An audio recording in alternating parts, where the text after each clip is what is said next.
Hi, welcome back to my channel. Today I'm just going to do my June favourites. I don't think I have that much to show really.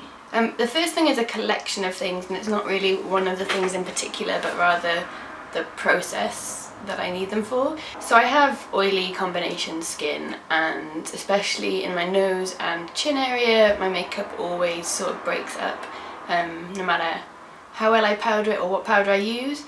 But recently I've been powdering in a slightly different method.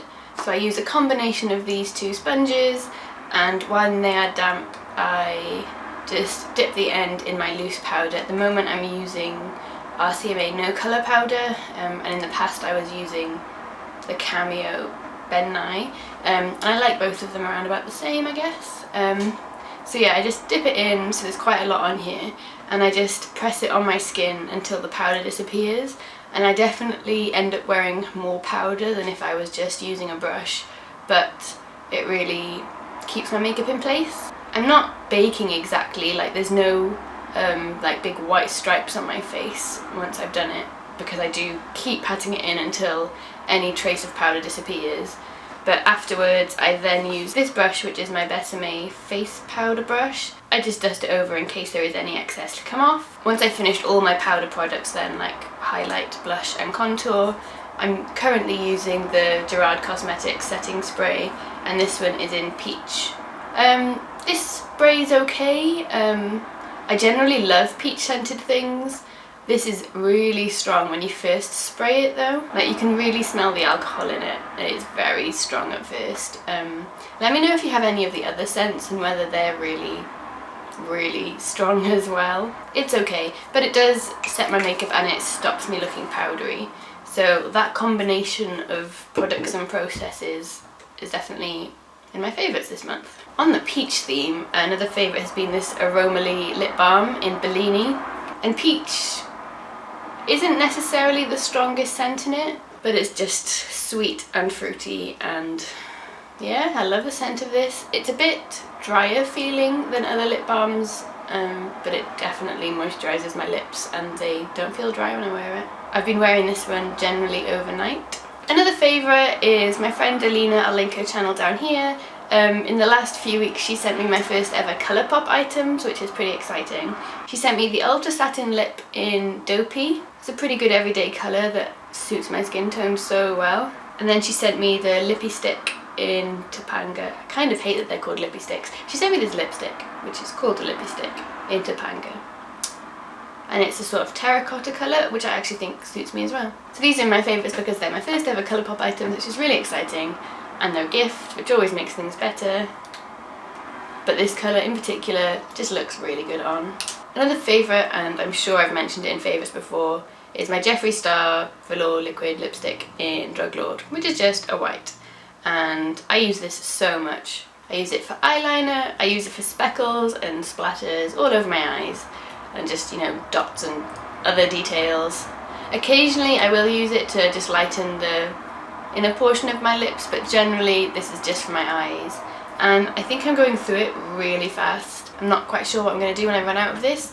So if you know any really good opaque white liners, preferably gel, do let me know, because I think really soon I'm going to have to be replacing this, and I think these are like maybe £15 here, and I don't want to buy another one really.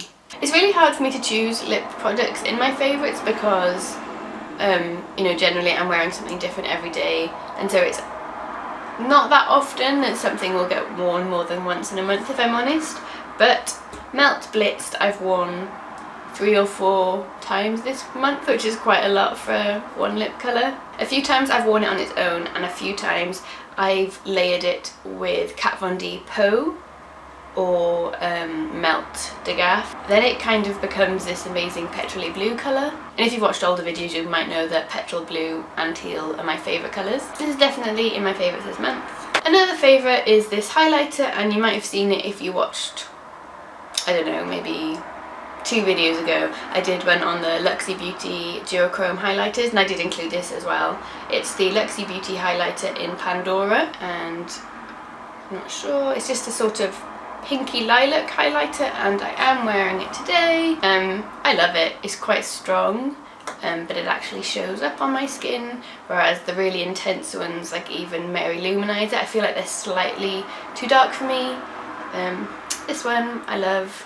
My last makeup favourite this month are the NYX coloured mascaras. I've had this one for ages. Basically, I wanted to get some of the Vivid Bright liners, but I was using this one sort of as a liner anyway, and dots and speckles and everything.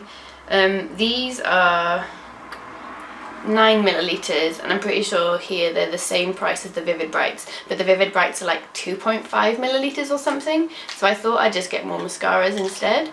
So I now have these 4, and while I have been using them as mascara, I've also been using them for details and speckles and everything that I'm liking a lot at the moment.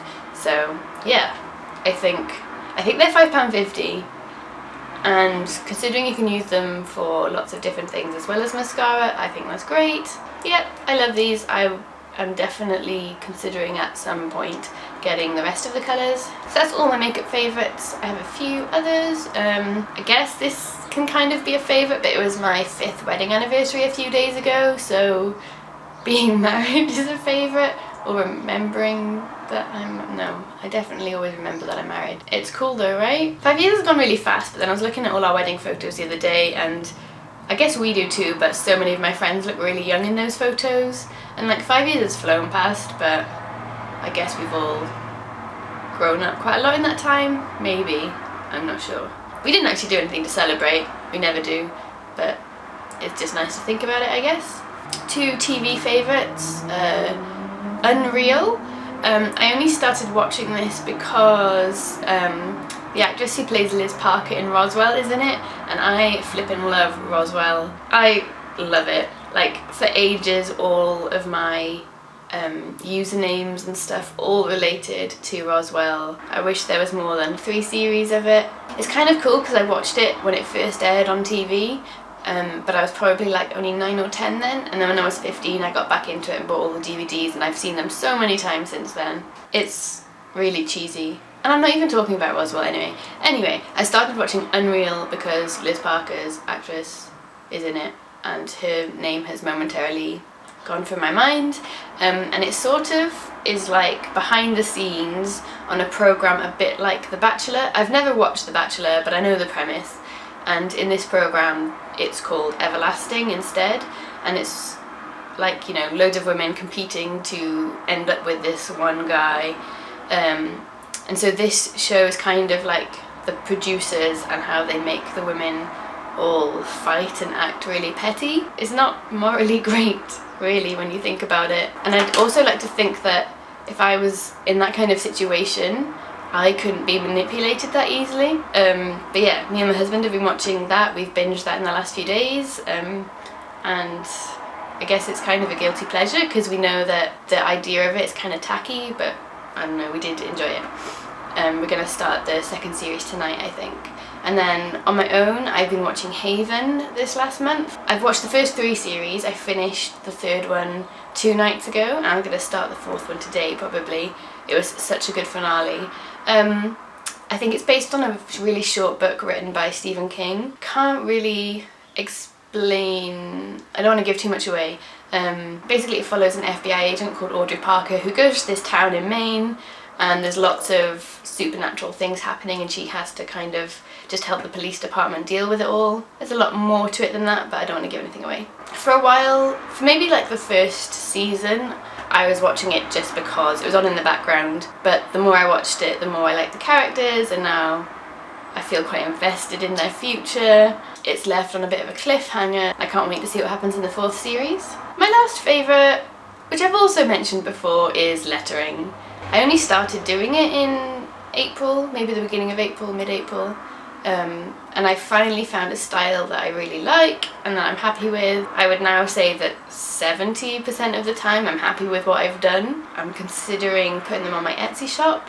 So I mainly do lyrics and film quotes, the ones that I personally like. So the other day I did this one, and it says "Love Never Dies," and it's from a Pop Digma Berserk song. It seems really sappy, but then if you knew the song, like, it's not completely wishy-washy and romantic. This was my first time experimenting with doing the wreaths, and I'd definitely like to do more stuff like that. So most of the ones I do is on patterned paper like this. I make the patterned paper as well. Well, I don't make the paper, but I do the pattern on it, you know what I mean? So most of the quotes I do are on this sort of paper. This one is a Violet quote from Downton Abbey because I think she's pretty brilliant. And then I also do like these drippy backgrounds, and this is from a Smith song. So yeah, I spend like 3 or 4 hours every evening doing that once my husband's gone to bed, and yeah, I'm really enjoying it still. And that's it for my June favourites. I have one like fail, unfavourite, whatever you want to call it, and that's just hay fever. I'm so fed up of finishing my makeup and then within half an hour it's always this eye, almost always that eye, like all the makeup's missing underneath it. I've always got this ring around my nose where all the foundation's gone. I think favourite videos are a bit self-indulgent, but I like watching them, so I'll keep making them. See you next time. Bye.